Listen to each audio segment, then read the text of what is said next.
Academy ఎంతవరకు support ఇస్తుంది? లేదు అని అంటే ఒక మెంటర్‌షిప్‌లో కానీ, మనం వాళ్ళ మీద ఎంతవరకు డిపెండ్ అవుతాం? అంటే ఈరోజు అచీవ్ చేసామని అంటే అకాడమీది కానీ, మెంటర్‌ది కానీ ఎంత ఉంటుంది పర్సెంటేజ్? మీది ఎంత ఉంటుందంటే ఏం చెప్తారు? క్వశ్చన్ కొంచెం కాంప్లెక్సా? ఎందుకంటే అకాడమీదే పూర్తి స్థాయిలో బాధ్యత అని వాళ్ళ మీద చేసేస్తారు most of the times.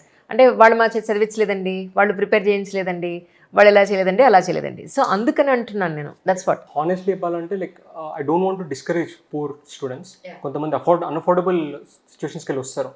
So obviously ఇండివిజువల్గా చేయగలిగితే చేయగలుగుతాం exam. You can do it. But ఏంటంటే మీ టైం ప్రొసీజర్స్, మీ గైడెన్స్ అనేది మీకు ఇంప్రూవ్ అవుతుంది.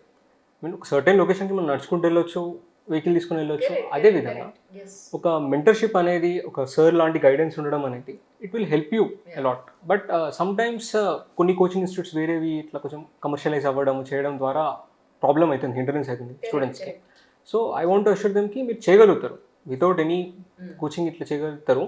బట్ మీ మిస్టేక్స్ని మీరు కవర్ చేయడంలో చాలా టైం అవుతుంది. సో ఇఫ్ పాసిబుల్ మీరు సర్ లాంటి వాళ్ళ దగ్గర గైడెన్స్ తీసుకున్నారు అనుకోండి, విల్ బెటర్ అలాట్. మీ preparation course and the time frame చాలా ఇంప్రూవ్ అవుతుంది.